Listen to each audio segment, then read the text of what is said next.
I think it's time for some new stimulus, and I think I'm sure you're all here this afternoon because you can see the potential for social learning, not just outside work but within a work context. But I'm sure you're all equally, there are many, you can see many obstacles along the road to making that a reality. And one of the obstacles which I find in talking to the organisations that I work with that is articulated quite regularly is that there seems to be sometimes people find it difficult to feel that they, if you like, the social learning framework that actually makes it easy for them to build an environment in which they can trust the people that they're sharing with, that they feel that it's okay to interact.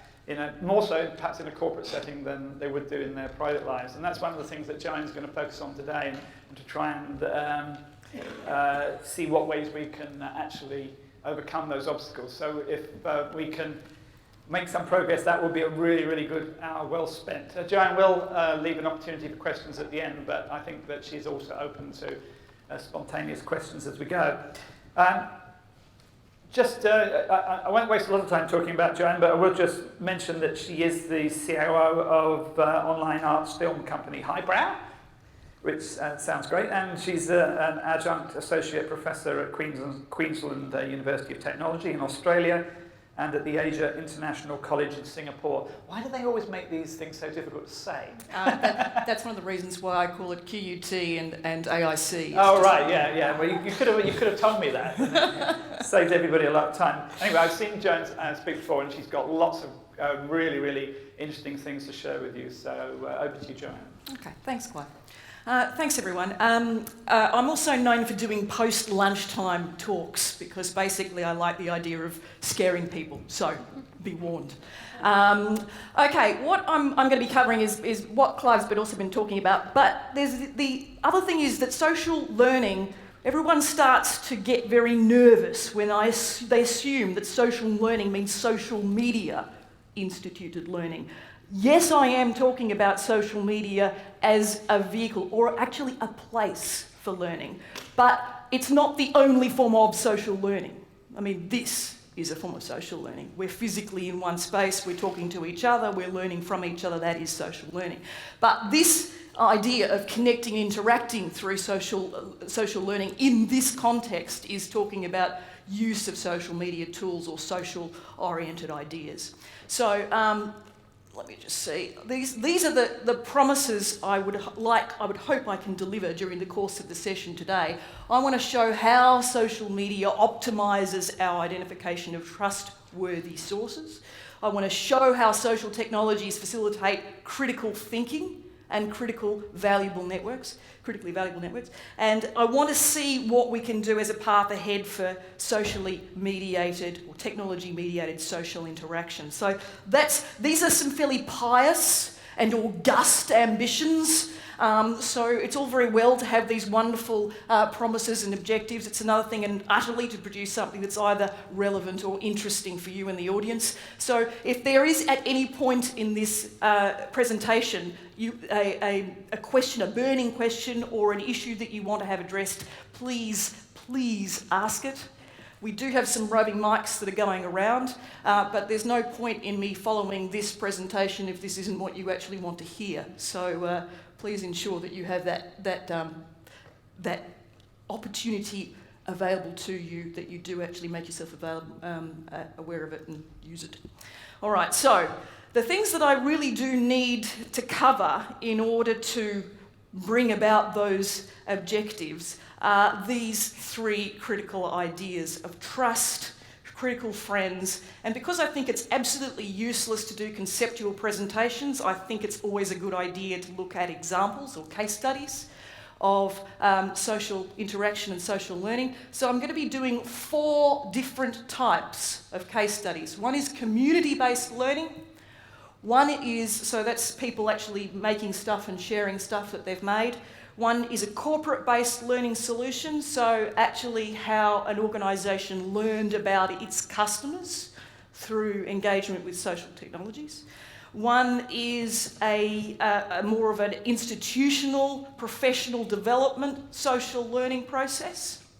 and one is a problem-solving context. So I've got sort of very different case studies, and the reason for that is to show how in different contexts, different social tools or social spaces will be more effective than others. And actually knowing which ones are which is crucial to actually producing a successful social learning environment. So that's the intention anyway, so we'll see how we go with development of that idea. All right, so before we can get to those, we've got to actually think back to what's actually happened with social technologies.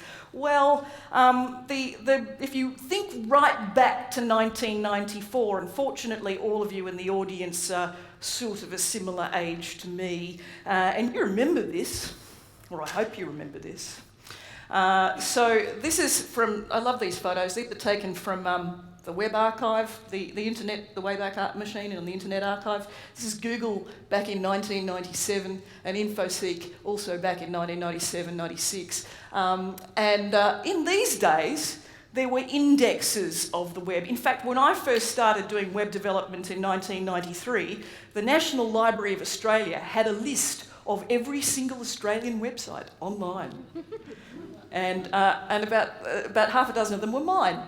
That was how we started. We started simply by listing things as indexes. And search engines back in these days were predominantly based, a bit like Yahoo and InfoSeek, they were subject-oriented searches. So we used the old-fashioned library, the archival system of subject, then idea, then more drilled down idea, then drilled down further, then drilled down further. And we utilised this kind of fast indexing system supposedly to get access to information. And Google improved that simply by actually counting how many links there were to the pages that had been created and therefore produced page rank, although it's not actually about pages, that's of course named after Larry Page. Then we moved into this late 90s, early 2000s period, which was predominantly characterised by information overload. Do you remember this? Does anyone remember this? This was actually one website, one very smart individual decided to sell pixel space on one page and managed to make $1 million in the space of about 6 weeks of selling this particular pixel space. But this really characterised, this page, I think, characterised that entire era. There were so many cat pages, it was not funny. As a geek, I may not look like it now, but I was a geek back in those days, and I was a hacker, and I do come from the same part of the world as Julian Assange, but let's just leave that aside for the time being. In those days, there was just so much stuff. Trying to find the right stuff, trying to find the right information, and I'm using that word very specifically, was actually really, really difficult. And the information, and that's all it was often irrelevant, out of date, whatever. Wikipedia actually started as Newpedia in the year 2000. And in 2003 it got its first, it was 2003 it got its first 500,000 articles. And only got its first million by about 2005. And it's got about 3.8 million English language articles right now. But, it was from that era of trying to make sense of just vast quantities of information and not really having the opportunity to do so. So what happened at the end of the 90s, the beginning of the 2000s, was what this was called Web 2. And effectively what Web 2 did was solve a problem that did exist. A lot of people will tell you that social media grew out of a need for people to communicate. Absolute garbage. Not true. Social media came out of a problem with accessing information. And really, blogs were the first tools, the first actual pieces of software that were part of the Web 2 era. And that was about giving people the opportunity to respond, a platform to speak, but also people in audiences to respond to ideas on articles. Because articles were so bad, they were so out of date, they were so inaccurate. So social media grew from this particular need to solve the problem of ensuring information was accurate or getting to the right information. And as a result of that, we had, in the very early days, we had these wonderful things like LiveJournal. I mean, social media as a suite of tools really has been around since the very early internet. And I'm saying internet, not web, because of course news groups, etc., predate the web by some years. But so when all of these tools came together in sort of the mid-noughties was when we really started to accept social media as a possibility of an educational or learning environment. So when all those tools came together, we sort of thought, well, okay, let's see how we can implement them in the classroom, let's see how we can implement them in the workplace environment. And of course, all sorts of failures started to emerge. I love this pic. As I say, I am a geek. I like the idea of stormtroopers playing Twister. But the trust as a social concept started to become a clear advantage of social media because humans were less likely to be flawed like algorithms. They were less likely to be influenced by sort of black hat-oriented SEO tools and tricks to stop people from getting to the real information, but only getting to marketable information. Trust becomes something that we can engage with on an ongoing basis between an organisation and its audience, whether that be a customer-oriented audience or whether that be a client-oriented audience or an internal organisation itself. And trust has the opportunity to be shaken massively by one major, mega social fail. And that has happened. I'm sure that you're all aware of multiple social media fail case studies online. They continue to happen. I came across one the other day of an organisation that was a restaurant that had a bunch of staff who, it was in the US. In the US, if you don't tip, ultimately you're regarded as being, you know, the worst form of life in the US if you don't tip at a restaurant. And this particular staff member, at the end of the day, on the corporate account of the restaurant, got on Twitter and said, "Here, don't ever serve this customer again," took a photo of the customer and said, "This person doesn't tweet, go off and have a crap life." Not really a very sensible option. You think to yourself, well, that's common sense. You wouldn't do that on a public corporate account, would you? Apparently so. So social media does provide an opportunity for new trust sources as well as new failure sources. And it facilitates what Chris Anderson calls orthogonal links. Now, orthogonal links, if you have a link between A and B, and then you've got a C who's connected to B, C and A, that's an orthogonal link, okay? So if you like, I don't know, if you like Harry Connick Jr. and somebody else likes Harry Connick Jr., well, because you also like Harry Connick Jr. and cricket, the likelihood is that this person might like cricket. But it does that orthogonal links can actually provide you sort of ways to access new kind of content. So in some respects, it does solve an unusual set of problems. But as a result, by the way, the reason why I'm not holding the keyboard, as I say, is because this is giving me to time. So you can all stop me if I get naughty and go over time. Okay, so social media, therefore, can provide a better context to access humans as filters rather than algorithms as filters.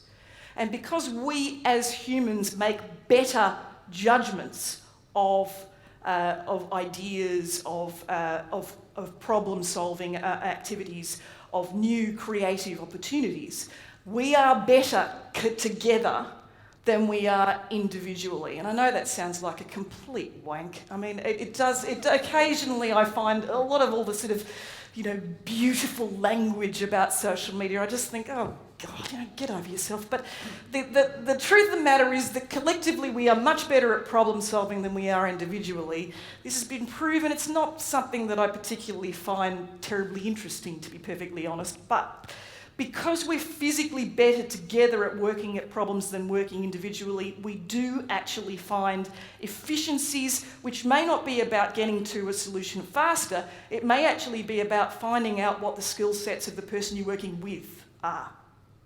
Okay, so it's really about those kind of connections necessarily than about problem solving. But that collectively produces a form of improved content access.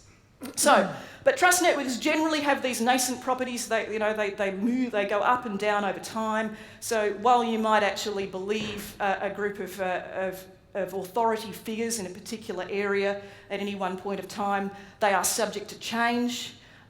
If you find that someone starts talking, if you develop a trust network within an organisation that have expertise in a particular area of interest, then one person within this network or a few people in that network start moving away from what you're interested in, then you just move away from them.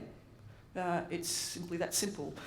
So there needs to be kind of a sustenance of either similar conversations or similar activities that are problem solving within that particular area of expertise. Or you actually have a sort of a cavalcade of interests that change over time and that they form the basis of influence on a particular area. And that influence is key because from a marketing perspective, and yes, I do have I have sold out to marketing. I am actually taking up a job back in Sydney in a month's time running a word-of-mouth marketing company. But from a marketing perspective, influence is key because influence is basically where marketing is going. So moving away from kind of the celebrity endorsement stuff and more towards the finding people who have the capacity to provide information and opportunities for an organisation. I mean, influencers are actually much more valuable. So that's kind of the trust, that's how trust has kind of been developing with social media.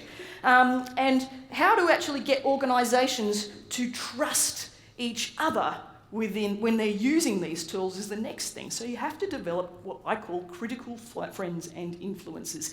And a lot of the ideas of this are based in behavioural economics. Yeah, I know. I'm an ex-academic, right? So, I do occasionally bring up this kind of stuff. But the influence of social, cognitive and emotional factors and on economic decisions. And a lot of the really great stuff coming out in behavioural economics over the last few years has been coming from a guy that's been in the industry for 40 years by the name of Daniel Kahneman, I think is how it's pronounced. And he's done a recent book called Thinking Fast and Slow, which is in a later slide, where he has actually focused on neural pathways to decision making and has shown that if you have somebody given a really difficult short-term problem, then, or, a difficult sort of mathematical problem, for instance, and then get them to do something else, that they will focus on the mathematical problem and not on what else you're actually talking about, which means that you can basically convince them to do anything. You got a piece of paper there, Clive? I want to test this. Good. All right. In your head, I want you to do a couple of sums. For those of you who know this, don't tell everybody. But in your head, I want you to do the following sums. 11 by 3, 16 minus 7, 11 multiplied by 13, 8 multiplied by 4, 12 plus 32. Okay, quick. Think of colour. Think of a tool. Think of a colour and a tool. Got it in your head? Okay. How many of you thought of this?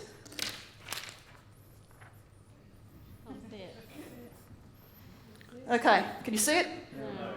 It says red hammer. How many of you thought red hammer? Okay. This is a very common tool.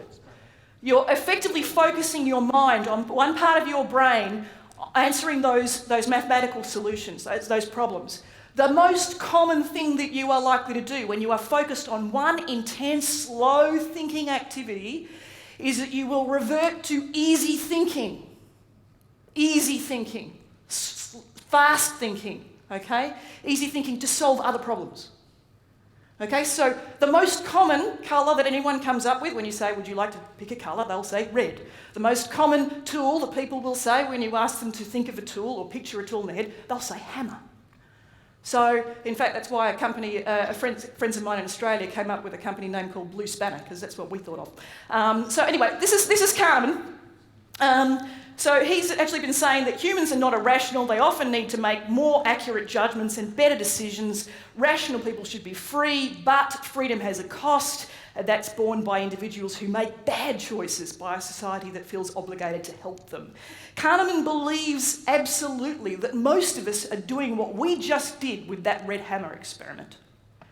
We are focused so much on the minutiae, on the difficult, complex problems within our organisations, that we are not actually making the right decisions. And when it comes to social learning, we actually reinforce our own stupid decisions. All right, so we are in a point of time where if we do not choose critical friends who will criticise our decisions, we miss the boat. Going back to what De Bono was saying this morning, the problem with technologies is that we tend to be reactionary in the way that we actually make our decisions. If we focus on development of critical friends, we are creating a social media environment, or we're creating an interaction design environment where we can actually question our ideas. So really, when it comes to organisational learnings, it's about fostering critical networks. So fast thinking, going back to Kahneman, he's been saying fast thinking and trust. Trust is formed through intuition, and social media supports communication of shared experiences and improving trust. Of course, social media also has this unfortunate problem which arises that if you start to rely too much on the trust networks you've fostered and developed, you risk actually going down that short thinking path and just relying on their ideas rather than questioning them at all times. So if anything, social learning within the organisational environment has to be an environment which allows for us always to think before, gives us the time and the capacity to think before we actually answer ideas. All right, moving on. Okay, so trust in social technologies, it's implicit that trust is crucial for online relationships, but when it comes to solving a problem, something like, how do I produce the best answer to the question of a tool and a colour? Okay, it's a pretty simple question, but really thinking more about what are the tools that I use every day or that I need to do my work, and what is the colour that I normally wear. I should probably have the tool black and Maybelline. Okay, so critical friends. There is an expectation. We are actually fortunate that the development of social media has been such that it's slightly different from this kind of engagement. In this environment, because I'm on stage and you're in the audience, there's an implicit trust that the person on stage has authority to speak. That doesn't happen online at all. Everybody has to earn their trust. But there also is an expectation of critical feedback. There's also an expectation of trolling, as I have experienced only this morning. So it's not just positive reinforcement, it is sometimes critical feedback. But the idea development is based on collaboration. So there's always this ongoing idea development that is embedded in social media. And it's been quite useful for some organisational contexts to actually develop relationships with what become key influencers as customers or key influencers as clients, who can inform an organisation about how to do their actual processing better. And this is something that I feel is actually the greatest opportunity of social media in both commercial and in educative contexts, is allowing the subjects of those, or the users of those products, whether that be education or whether that be an actual physical, tangible product, to improve the product. That's what Stephen Hebel was saying in the previous section. If you get students to actually create their learning environments and have influence over their learning environments, Stephen Hebel was talking about the fact that everybody should be doing their work with their shoes off. Well, of course, if I take my shoes off, I'm about 4 inches shorter. But if you can create that learning environment and it's acceptable to do this sort of thing, then suddenly everyone feels that what they are contributing is valued. They feel that they are actually in control of their environment, but they also feel that they can critique what they're doing. And just because I can smell my own feet, I'm putting my shoes back on. So they enable informed, critical and trustworthy human filters. So we are, by creating relationships with one another and by creating environments where we feel comfortable, we are creating better, informed, more critical human filters. This is the interaction design principle, that we change our environment and therefore become more critical of it if it's not operating or working terribly well. All right. So, learning through social interaction. This is something that does require De Bono's idea of six hats that he introduced this morning. Most of us know very, very well. That if you have an environment where people are collectively problem solving, then you are producing effectively an opportunity for Socratic thought, because you're allowed to argue ideas backwards and forwards, but you're able to do it from different perspectives. And social, as I've mentioned earlier, social decision-making is more effective than individual decision-making. It's also useful, though, to ensure that if an individual is working on complex problems at any one point of time, that you don't ask them another problem to solve.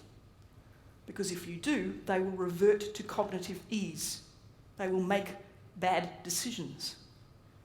So, because look, this is a natural thing that all humans do. We will always try to do things more easily. It's completely normal for the brain to do that. So, if we know that that's how the brain works, if we know that that's how we operate as human beings, then it's far better for us to understand, to allow for social decision-making to occur so that individuals who are dealing with complex problems are not overwhelmed with other sources of information. Okay, here's our problem with social. There's a high investment and slow thinking required for identification of useful sources. In other words, it requires a great deal of effort and research to create a good critical network. There's a lot of information that needs to be addressed. There's lots of review processes that need to go into place. It's hard work to create an interaction design environment that allows people to think and make good decisions. Cognitive laziness can limit the value of any network. So, thinking that social media technology, anyone who tells you that social media will make things simpler is lying or doesn't realise what they're doing. Social media will give you a space to bring people together in a way that geography and time, or time zones at least, will not be able to facilitate. But it will not make decision-making or learning easier. Only bringing the right people together and giving them space to think is going to actually make a better learning environment for anyone. And only then will you have trust in both the environment and the tools. And only then will you be able to stop the kind of social media fails that happen on a corporate level every day. Okay, so socially driven influences is the next sort of major, I suppose, move for marketing generally speaking, is that there's interaction with ideas or brands or products that can act as a catalyst for shared experience. So if you hear about a particular event, idea, education method, for instance, you can share that experience collectively, and that actually reinforces the value of that particular experience. This is kind of where education has been actually for the last 40, 50 years, and where marketing is just catching on. We're a bit slow in marketing. And influence is not just a matter of brand awareness, but brand expertise. The most common question I'm now asked in a commercial context is how we can use influencers on social media to talk more about my brand. my usual answer is, why do you want people to talk more about your brand? Is it going to be useful to you in any way? Oh yes, because when people hear about my brand, they're going to buy it more. On what are you basing that assumption? Just because people are mentioning your brand doesn't mean they are A, buying it, or B, interested in it, or C, think it's any good. Often they are mentioning it because it's crap. The influencer market is important, both from a marketing perspective and an education perspective, because influencers are the ones that are attracting communities much more than they have ever done before. Much more, in fact, than celebrity endorsers have a history of doing. But getting people to talk about your product is not going to actually change opinions. Getting people to use your product in a manner that is going to be a positive experience is actually going to make more sales. So how do you access influencers? Well, there are sort of three main methods. Again, let's go back to the fact that everything takes a lot of work. One is research, one is referral, and one is direct request. When it comes to research, you have to make sure that you are focusing on what individuals are saying in groups. If you are a large organisation and you are trying to find expertise in a particular area of interest, you need to see what that person is saying everywhere. Twitter, Facebook, Delicious, Reddit. If you want to ensure that you are developing communities of experts in a particular field, you need to do the adequate research to ensure that you are seeing that they are saying things that are valuable. You can collate those groups of people together, get them talking to each other, ask them questions, provoke action, and give them an opportunity to develop their expertise in a particular community. So you can read what they're saying. You can look at what their interactions are offline. Here's an idea. How about using social media to see what happens offline? That often never is pursued by organisations, even if they create a really robust social media environment to develop learning about a particular subject area. They will forget what happens offline. And that can really impact on how trustworthy those networks become over a period of time. If, for instance, a person who's developed an area of expertise is an absolute so-and-so in real life and makes everyone feel small and everyone feel horrid, guess what? That expertise is completely degenerated. There's no trust in that network. So you've got to start thinking what's happening offline as well as online. And of course, all this sentiment analysis stuff. Don't believe anyone who tells you that Peer Index or Clout.com or, although less so, the more recent player on the block, which is Cred or peoplebrowser.com. Any of these things, none of these scoring systems work. They're all easily gamed. So, but if you use a range of them, you are more likely to get a sort of a general idea of sentiment over a period of time. If you're looking for tools, by the way, please feel free to contact me. I've got a bunch of them. A lot of them are free, a lot of them are expensive. Don't spend a lot of money on expensive sentiment analysis tools if you're only looking for creating influence communities, because you're going to be looking at about £1,000 a month, and that's a lot of money. In referrals and requests, of course, you can ask for referrals. It's amazing how many organisations feel very, very unsure or worried about looking like they don't know what they are actually selling or what they're doing by asking questions about areas of expertise.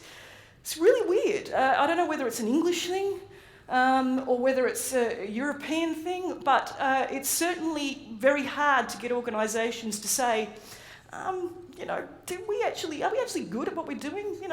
Does anyone have any feedback? It's really, really hard to get organisations to find people that can help them solve problems. Niche network recommendations, obviously, direct requests, and then of course I am going to revert to my thing about celebrity endorsement and say celebrity endorsement of influencers is a good thing. So As Clive was saying, I'm COO of a company called Highbrow, which launched last night, HIBROW.TV. That's a arts experiences online. It's designed to allow people to see full performances, rehearsals, interviews with artistic performances, so opera, music, ballet, theatre, cinema, literature, etc. Now, we're supposed to be using that as a context for allowing people to learn about arts performances. But frankly, trying to actually let people know that it exists has been really hard. But fortunately, Don Boyd, who's the company director, gave Stephen Fry his first job. So nothing like Stephen Fry in the UK for getting everybody to hear about a product. So in that case, celebrity endorsement by Stephen Fry was really handy for us. But when you engage influencers, if you find influencers, the worst thing you could do is to tell them what to do. They are not celebrities. They are not people who are paid to actually work on behalf of your brand. They are interested in producing trustworthy content in social contexts. So, don't try and tell them what to do. Don't try and assume that whatever your organisation does has to be positively reinforced by an influencer. Sometimes an influencer's best value is when they tell you just how badly you're doing. They tend to have limited audiences, so you shouldn't really worry too much necessarily about influencers because they are niche kings. But they are people who will actually get more value from you, more value to you as an organisation, and more value to their audience by being honest about their area of expertise or by whatever they're actually doing. They are human filters. They are people who've developed cognitive ease in a particular area of interest. So when I say about that, let's go back to that behavioural economics idea. They've developed cognitive ease. They've mastered the subject so much that they don't need to think very quickly to work out how to solve a problem for an organisation or in an area of interest. But they become trust agents because they've developed that cognitive ease. They can make bad decisions, so you can't rely on them totally. But they do tend to provide much more trustworthy content, and they tend to be linked to other trustworthy sources. So even if you have an influencer working for you for a period of time, it's a good idea to see who that influencer is connected with and who they're talking to, because your network, your influence star, might actually change to the person that they are connected to over a period of time. So in that case, what social learning can do is not only identify trustworthy sources, but it can actually identify influencers who will shape opinion over a period of time. And these people will change. If you stick with the same person as an influencer for more than a year in marketing, you're dead. So ultimately, I'm going to move on to these case studies. Influencers have become the new channel, if you like, for ensuring that the information that you are dealing with, that the ideas, the creativity that you are engaging with is going to be spread evenly amongst your organisation. All right, so here are our 4 case studies. Corporate, community, problem solving and industrial learning. And I do have a favourite in here, and I'm hoping that you might have a favourite too over a period of time. But let's start with the corporate debt relief, okay? Nothing more boring than insurance or debt relief as a particular corporate solution. But this organisation was quite interesting as it developed a Q&A service for its clients. These were people who were suffering from financial problems. And they had questions about how they dealt with their debts and how they could actually overcome them and what was the possibility of getting some help, etc. And so what they did is the clients themselves became more aware of how to actually do debt relief than the organisation that was offering the services. So when an individual user of a debt relief service had a question, they posed it to the group, and it was other clients who responded to the individual, not the organisation. I mean, the organisation also responded. But as a result, by getting the clients to talk to each other, they recognised that these were people in similar circumstances, they developed trust networks. They also realised that what the organisation was telling them wasn't necessarily the best or most efficient way of doing things, so they offered more advice. They developed network stars. They broadened the questions. They produced new opportunities, new ways of dealing with the problem within the organisation. And therefore, the organisation found not only did they actually learn from the clients, but the buy cycle increased. So the number of people who were using their services over a longer period of time increased. So the trust with each other and the trust with the organisation happened simultaneously, simply by providing an opportunity for people to ask questions of each other and of the organisation.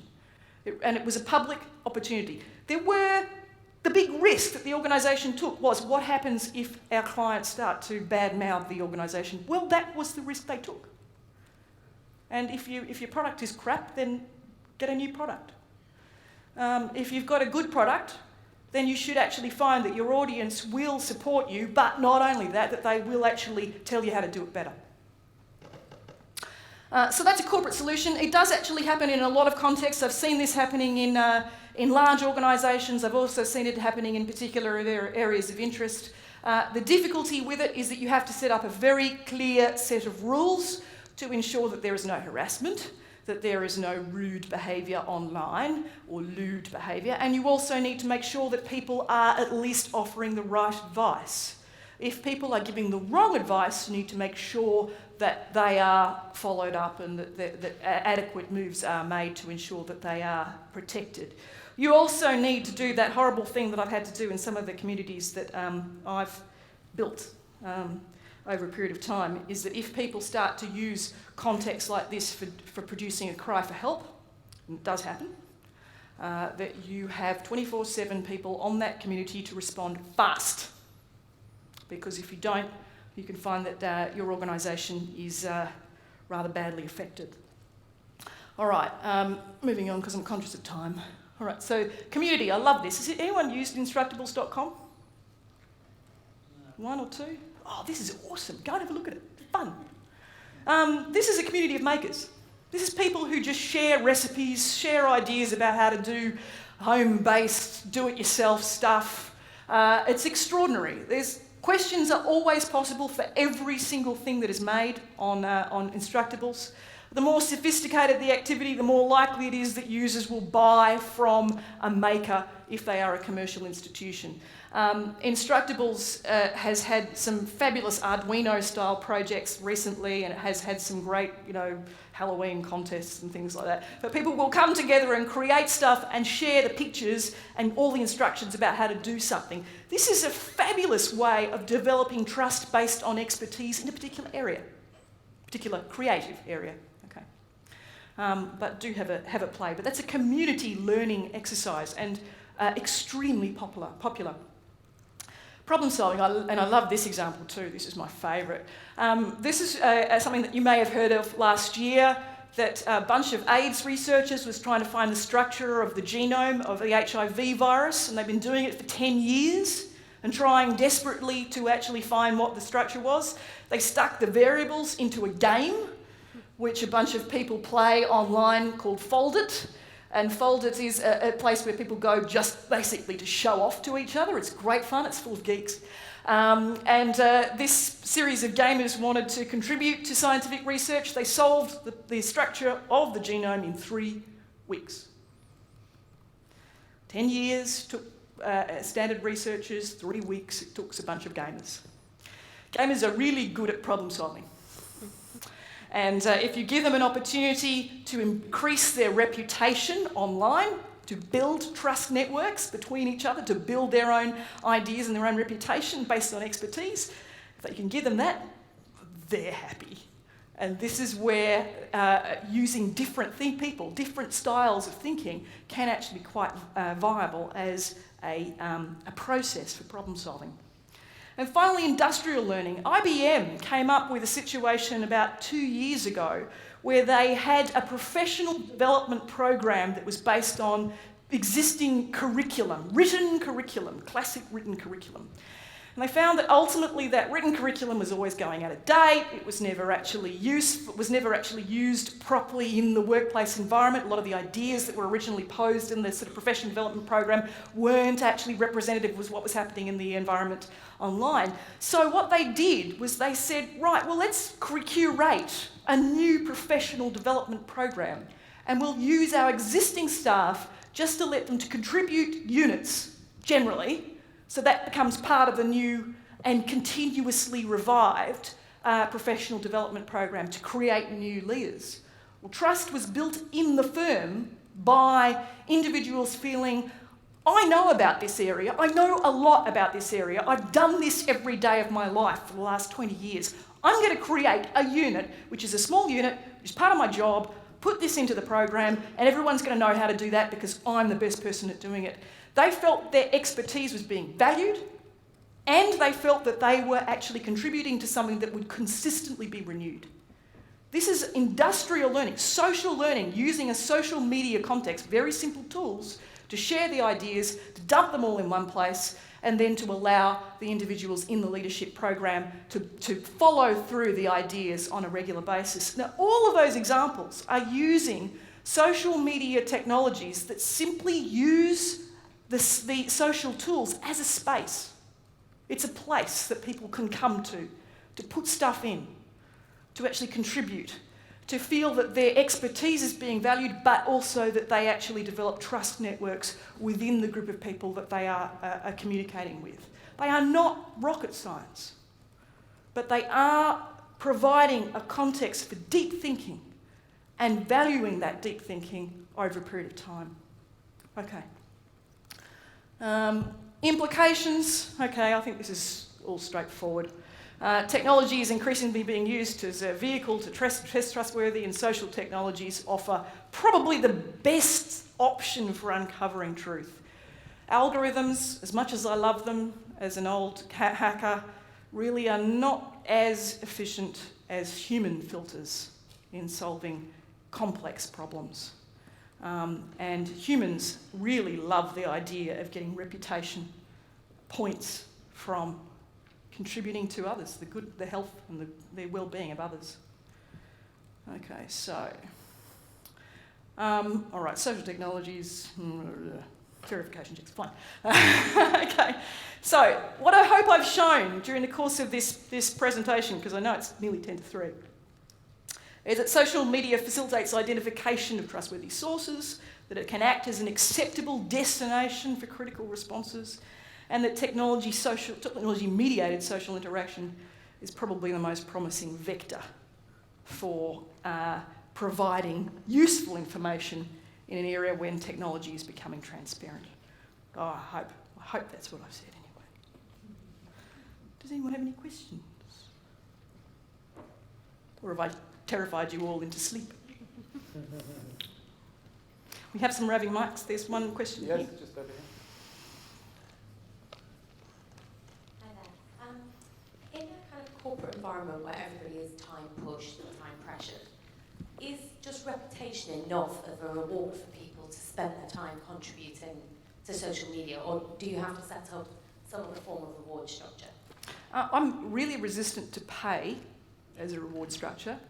I think there are other reward structures that you can actually build up, whether that be a progression in workplace, to a higher level position, or whether it actually be an opportunity for people to accrue points towards some kind of benefit, which is based on going to events or doing more professional learning or engaging with something that they actually really want to do. But I think probably the best, other than reputation, the best kind of influence is giving them time to work on what they like. It's the old 3M. Everybody talks about it as the Google model. The Google model actually was copying a 3M model from 1970, which was 80% of your time, 4 days a week, was spent on your job, and 20% of your time was spent on doing whatever you damn well like. And then if you focus on whatever you damn well like, you actually get a chance to build something, create something that you really enjoy. That is actually a reason for people to stay in a job. if they feel that they get actually valued for what they create, and if they have the opportunity to fail in that job. To fail. If you give them a space to fail on that 5th day a week, but try something, you're far better. So I'd say that really reputation and space to explore, it's really the best values. Money is not ever a good thing. If you really want to look at a fabulous RSA Animate video on YouTube, look up Dan Pink. I think it is Dan Pink. It's things that motivate us. Yeah. It's a fabulous lecture. Drive is his book. Drive is his book, but he's got a great little 15-minute presentation on RSA Animate on the things that motivate us. And unless you're talking about menial style work, labour-oriented work, money never drives productivity, ever. So it's just you have to take paying the bills off the table, and after that it becomes about giving people space to do what they find creative. Yeah. Any other questions? One here.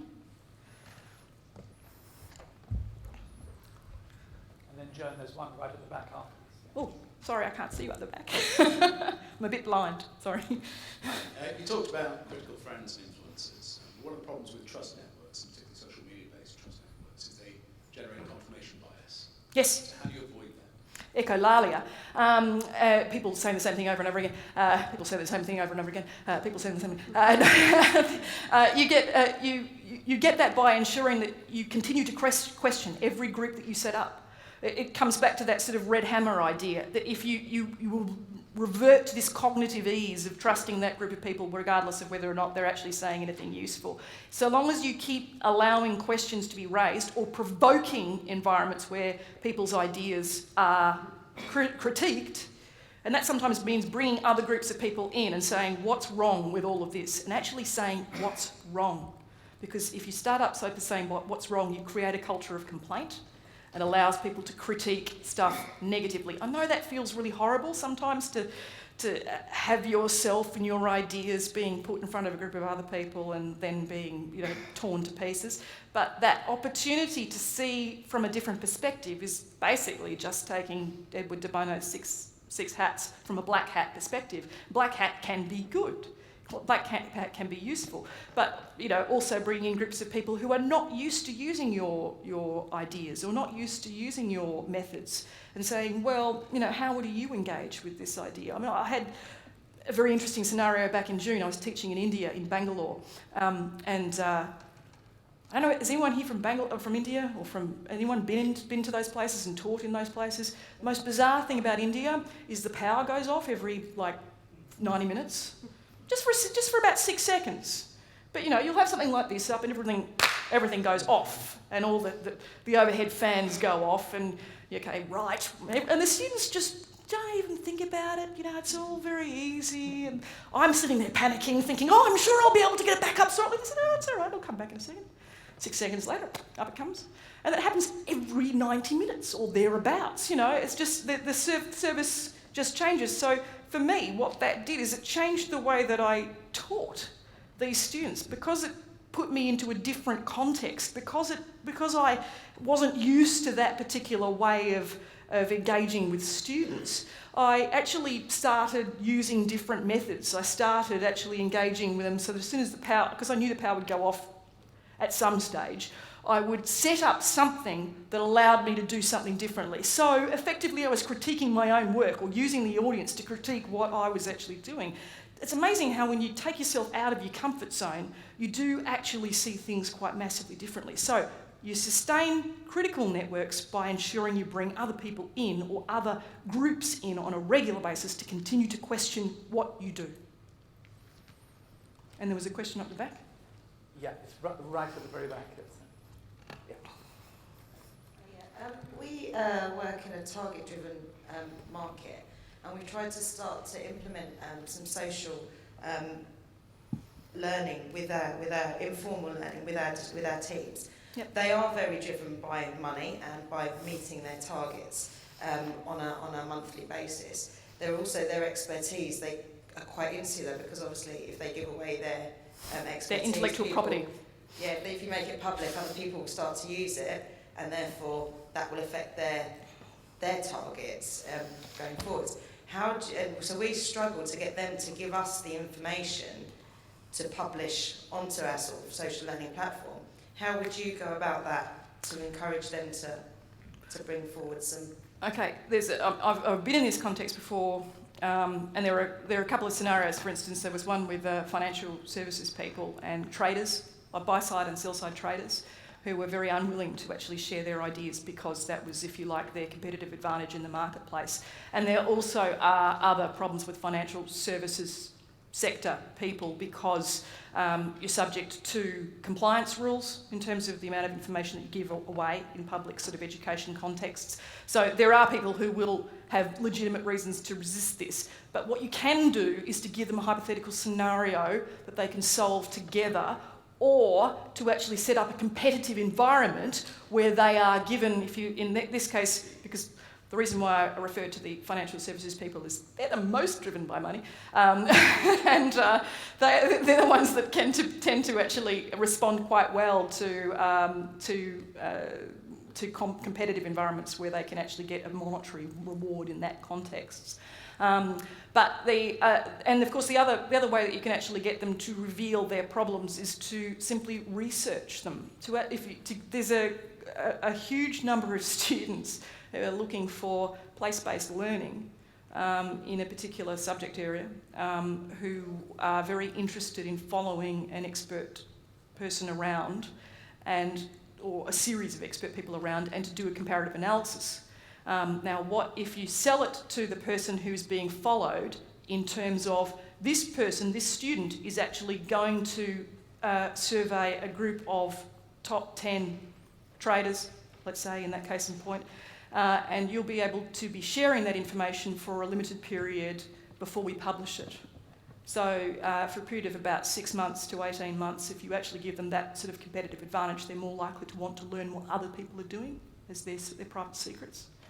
So, in fact, this method has actually been used in academic context for years. I once managed a project in Australia, interaction design project on digital advertising, where we sold this research to about 30 shareholders, and we refused point blank to actually publish what we found in the research that we were doing for a period of 18 months. So all the shareholders had access to everything that we were finding out for 18 months before we published it. So they had the competitive advantage that way. And that was a financial advantage in that case. But there are ways. But if there are compliance issues, you know, hard to get around those. The best way with compliance is to ensure that it's a hypothetical scenario or a series of competitive challenges rather than necessarily a genuine, this is what happened when I worked with this customer at this point of time. Because you can breach all sorts of problems. Okay, I think we have time for one more question. Okay, if there's not one, can I ask you one, Joan? Of course. I sort of buy this idea that if you are an expert or an influencer, then you're going to be very motivated to contribute and demonstrate your expertise in a social media environment. One of the problems that I encounter a lot is where people don't feel they are an expert particularly, but they feel slightly vulnerable about contributing, perhaps in a social learning environment like a forum, by making postings, because they don't have that trust that what they reveal about themselves is safe, or they may be seen to not look as clever as they'd like to look. So how do we encourage more people to contribute to social media, not just experts? First of all, the word expert. I used to use the word expert in my title, social media expert consultant, and I had a lot of flack over it until one day when I said, well, I started my first internet company in 1994. I've been doing research in this area for this number of years. I've run a company in social networking platform development. I've done this kind of expertise, so I am an expert, so off. But a lot of people don't feel comfortable about using that term, if not feel that they don't actually have any expertise in the field. Two things.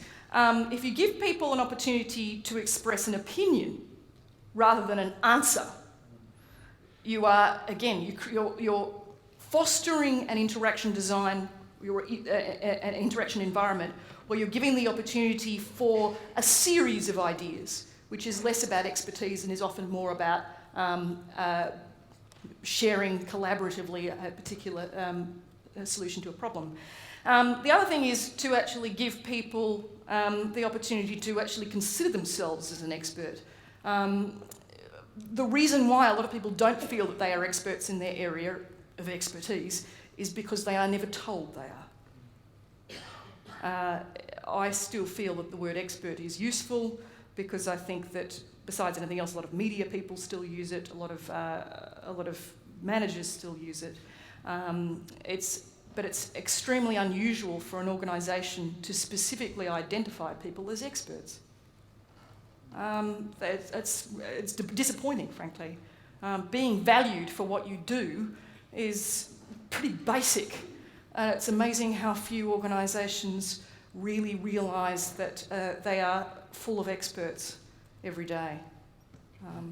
Even in the most mundane aspects of an organisation, knowing that someone's an expert in a particular area is crucial to being able to be effective as a worker. Thanks, Joanne. I think on that point, which is essentially the nobody knows everything, everybody knows something argument, which is such a powerful one. I'd like to thank you, Joanne, for sharing so many case studies and ideas with us, and I hope you've all taken away something which can help you make social learning happen in your organisation. So let's give a round of applause to Joanne.